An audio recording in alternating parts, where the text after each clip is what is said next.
Welcome back, babes. Welcome back to another episode of the Rip the Mic Show with your host, Sunshine, and our guest today is Crown. Yeah, what's happening, y'all? What's going on? How you doing today? I'm good, Sunshine. How you doing? I'm doing good. Thank you for asking. Happy New Year. Happy New Year to you as well. How was your New Year? Thank you. Man, it was nice and relaxing. I didn't do nothing crazy. You didn't? Should have. But I didn't. I decorated. Oh, okay. Mm-hmm. Okay. For the new year? Yeah, hell That's yeah. Bring it in with a banger, you know what I mean? I heard that. Yeah, I chilled at the crib. I'll see. Like mine's. You know, all right, safe and out the way. No, for real. Yeah. Literally. So tell everybody who you are and what you do. So I am Crown, man. I'm a serial entrepreneur, but for the main part, I do video production. I have a video production company called Crown's Vision Media. Tap the fuck in. Yeah, tap. And I've been doing that for about 13 years. I started video production by going to film school. So it was a transition from, you know, being in the streets, so to speak. I had to just transition to something new. You know what I'm let's saying? Talk about it. Yeah, I mean, you know, I don't like to really. No, you don't have to go. That. You don't have to go deep in it. No, It was let the audience know. Yeah. Yeah, definitely. Like, you know, just transitioning from that street mentality and being in the streets and doing, you know, things that's unproductive. Right. I said, no, I need a change in my life, so I went to film school. I was in my late 20s. Okay. Late 20s. Okay. So I'm dating myself a little bit, but I've been doing it for 13 years. Okay. Yeah. You say you're dating yourself? Yeah, I'm dating. I know that's right. I'm a little, yeah. It's okay. I'm OG. No, that's good because a lot of people need to learn to date themselves. Yeah. Yeah, because it's too much chaos going on. No, definitely. Yeah. So, that's where I started. You know, went to film school, the Art Institute. It started on film sets. Okay, shout out to Art Institute. Yeah. They whacked me a bag to learn this stuff too. Okay, wow. But hey, it ended up working out, right? Yeah, absolutely. I know that's built right. a business off of it. Started on film production sets, doing, you know, production assistant work, you know, getting anything and everything for everybody. Yeah. You know what I mean? Then I progressed to where I'm at now. I know that's right. So how was film production 13 years ago versus a 2026? Oh my goodness. It's a night and day. You know, it's a whole totally difference from, you know, having to do everything manually and learning I can imagine. Man, learning the actual systems as opposed to putting the prompt in AI and it making the video for you now. So do you think that AI is a positive change or it hopefully not a negative one? I think it could be both, but I'm hoping more so for positive because I just utilize it as a tool. You know what I mean? Just something to add to my arsenal from what I already know. I know that's right. Okay. So, yeah. So what's some pros and some cons of being in the film industry or in production? Let's start with the pros. The pros is, you know what's crazy? I just seen this video on Instagram and this guy just said, like, if you got a camera, that's the cheat code to life because you can really get into any room. Really, if no, you for have real. A camera. No, you it's I agree. I really do because like we're always needing content. Absolutely. And if you got a camera, boy, I need you. Absolutely. And if I don't know how to work it, I'm gonna have to, you know what I'm saying, drop a bag or two for you to do it for me. So yeah. Yep. So that camera has got me in rooms just on doing freelance work. You know what I mean? Just getting in the room, you know, finessing my way with the camera. So I've done, you know, done a lot doing that. Yeah. So that's a pro. Also, just having the skill. I always had a love for being behind the camera and being able to create the magic. Yeah. You know what I mean? So I love what I do. So that's a pro within itself, just being able to get behind that camera and just capture moments that people going to love forever. Right, yeah. The cons. Yeah, let's get into those. The cons, man, it's a lot that come with the cons. Once you get to a level where people are willing to pay you, you gotta sometimes stand on their neck about paying. No, I trust me, I get it. Yeah. Because even in this industry of having interviews or rip the mics, you definitely got to step on. You know what I'm saying? Yeah. It might be a little bit of toes. I hope it don't hurt too bad, but if you want to invest in yourself, this is part of investing in yourself. Absolutely. The content, absolutely, and that's what I want. Artists, entrepreneurs, anybody that's actually seeking video content Right. to respect Yes. that portion of it, because you're not able to make what you want to if you're not willing Yeah. to pay. You know what I mean? Right. So if you want to utilize somebody for their services in order to scale yourself as an artist, as an entrepreneur, Right. you got to respect their prices as well, Right. because they're an entrepreneur and they're trying to scale as well. Right. So I think artists have that, and I started off as an artist, so Really? so that was part of my transition from actually, being in the streets, but also doing music. Right. You get what I'm saying? So I Yeah. always was trying to figure, Hustle some way, have yeah. a hustle. You know what Yeah. I mean? I was selling CDs back in the day on my own. Why? You know what I mean? So yeah, so I'm always trying to bridge that gap between like the creative and the artistry, because it's a disconnect sometimes. Yeah. You know what I mean? Like, people spend, these cameras cost thousands of No, dollars. literally, you know what I mean? they do. That one itself is about, I think, 17, 1800. Yeah. So that's the aspect you gotta respect. You can't just, come with the, I got an opportunity, I'm gonna blow up. Right. You know what I mean? All of us, hoping and preparing to Right. blow up, but we have to have that certain respect level as well. Yeah. Okay, I know that's right. So how old were you when you decided, let me go ahead and start tapping into, this The video industry? production? Yeah. I was about 28, like 20, And 28. what moment were you in that solidified that decision for you? What solidified it for me is that, so I was doing music, and I seen it was, at that point, I felt that it was like becoming oversaturated, because it's not what it was back then that it is now. Yeah. I don't even think streaming services was like a huge No. deal back then. No. Like, it was hard for artists to actually break a record. You know what I mean? Yeah. And coming from my hometown, I'm from Milwaukee, Wisconsin. So Okay. we're a small town. Shout out You know what I mean? Milwaukee. Yeah, shout out to the city. But it was so hard to get records broken. I figured, like, hey, I want to still be involved in the industry, and it's a need for content, for video content, for visuals. So that's why I went there. And then the streets, on the other end, on the street side, it was a lot of backstabbing stuff going on. Yeah, You know what I mean? backdooring, It was just yeah. like, man, I gotta get away from this and start prepping my kids, future, and Yeah, build generational something. wealth. You know what I mean? Yeah. So yeah. Damn.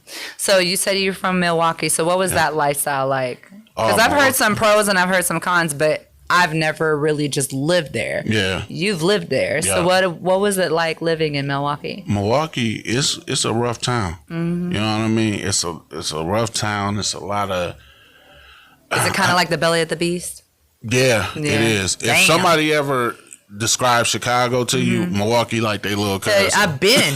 yeah. And I've been, I had an experience where I've been to Chicago and I went to the club and my homegirl at the time I was working with in the federal government, she was like, Sunshine, when we go to the club and if a nigga come up to you or if a dude come up to you and he tell you he wants your number, don't tell him no. I was Yeah. like, what? Girl, I'm gonna tell him no because I'm not interested. I'm Right. not gonna give him false hope because that's the lifestyle there. They shoot, bang, and all kinds of That's stuff. a So fact. it's like that in Milwaukee. Yeah. And Damn. you gotta keep in mind Milwaukee is like only an hour and a half from Chicago. So a lot of people migrate from Chicago to Milwaukee to have a better life, but they bring Yeah, they bring You know the what I'm saying? bullshit with They them. bring or a lot of that or bullshit. The past, with them. yeah. Right. But, Milwaukee be on their own BS too. You got Yeah. people that's born and raised there that it just be bullshit. But Yeah. outside of that Yeah. portion of it, Milwaukee could be a great city. You know what I mean? Like, it definitely has all the attributes of being a great city. Right. You know what I mean? It's just the people that got to make it that. Yeah. So what was the change like from Milwaukee to Atlanta? Or did you come straight from Milwaukee to Atlanta? Yeah, so born and raised in Milwaukee. I actually moved to Atlanta about 2.5 years ago. Damn. so I'm just fresh. recently? Yeah, just recently. You fresh meat out the gate, boy. Yeah, but I've been doing work down here for Okay. over 10 years. You Okay, know what I okay, mean? okay. So it made sense. It just made sense. I was back and forth from home, coming down here. So Yeah. for about 10 years, I've been back and forth to Atlanta, and that's where I aspired to be anyway. Like I was like, man, I always told my family, like, man, we got to move to the A. There's Yeah. something special about Atlanta. No, yeah, because every time I go, God keeps bringing me back. Yeah. Literally, God keeps bringing me back. Yep. So I had to make the final decision to move out my hometown and come down here. Okay. So what are some things that people can look forward to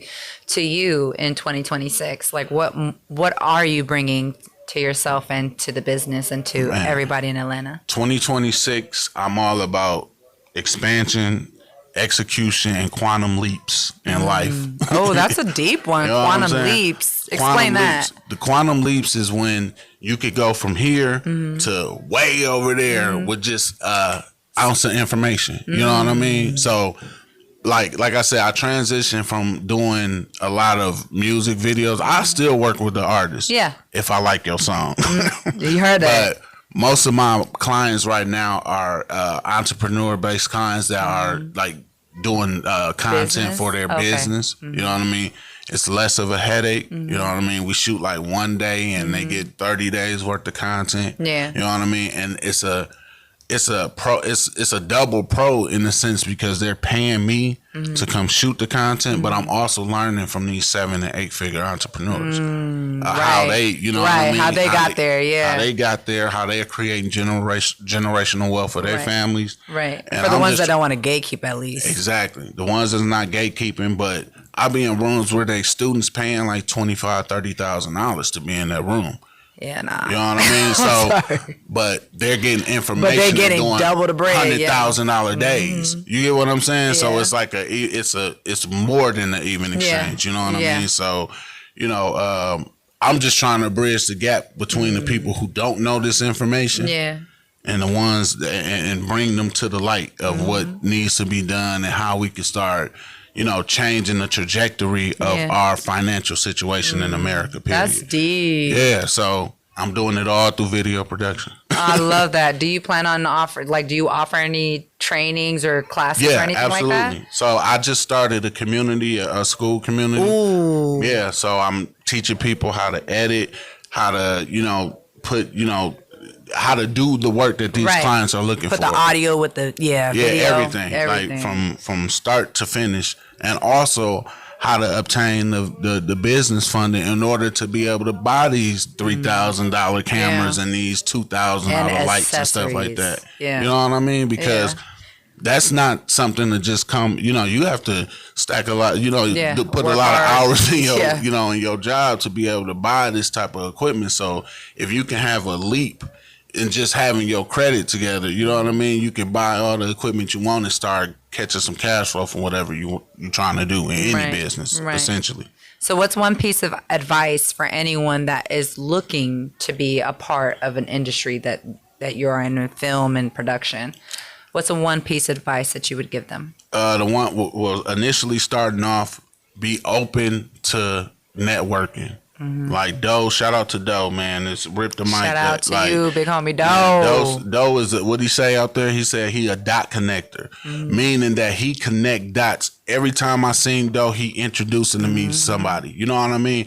I like to come to just his networking events without no expectation of getting paid or anything. I know because that's it's about networking. You know what I'm saying? It really your network will build your network. Yeah, you know building those I mean? bonds and those business relationships for real. And stop focusing on gatekeeping, because it's like there's so many avenues and revenues where everybody can really just make income. So I understand that wholeheartedly. Yeah. Just knowing somebody could take you to a whole nother level. Right. You know what I mean? So I learned not to chase the bag and chase relationships. You get what I'm saying? And build relationships. Right. Because one person can change your whole life. Yeah, literally. Know what I mean? Big facts. So I would say that just be open to doing free work. You get what I'm saying? I still do free work. Yeah. You know what I mean? I'm 13 years in the game. Yeah. But it's all about multiple plays when I'm doing the free work. Hey, being strategic with it. Hey, bro, know this person, or he can put me in this room. Let me build with bro. Let me bring something to the table. Yeah. Be an asset before you ask somebody for something. I know that's right. You know what I mean? And that's my advice. Well, to wrap up this lovely interview, I do want to connect with you and network with you. Let's do it. Because like we connecting dots for other people, I want to connect dots for us too, because we might have some things that we can, grow with and for. So let's do it. Let's do it. And today our sponsor is Soigné. It's French for sophisticated elegance. It's created out of Lodi, California, and it was truly a pleasure interviewing you and having you on this segment. You definitely got to come back. Yeah, I will definitely come back. You a vibe. I'll talk to you all day about please do. Everything. You can teach me a lot, I can see, and I love learning. So that's amazing for me and also for you because we both can network. So for y'all, you can go ahead and tap in with my boy at what? I'm at Crowns Vision on Instagram. Crowns Vision Media is the website. And the school community I just created is called Crown the Creatives. Oh, I like that. So, I like that. That's really Crown the Creatives. That's really dope. I like that. So you got any merch? Hey, we working on it. It's my daughter clothing brand. I'm always repping some way. Innovative Collection is our clothing brand. Y'all need to tap in for real. InnovativeCollection.com. So like I said, serial entrepreneur. I'm putting it in on my family too. I know that's right. So. I know that's right. Well, y'all heard it here first at the Rip the Mic Show with your girl Sunshine and our guest Crown. Yes, ma'am. Yes, sir. Let's lock in. Yes, for sure. Appreciate you. Absolutely. That was good. Yeah, it was lovely.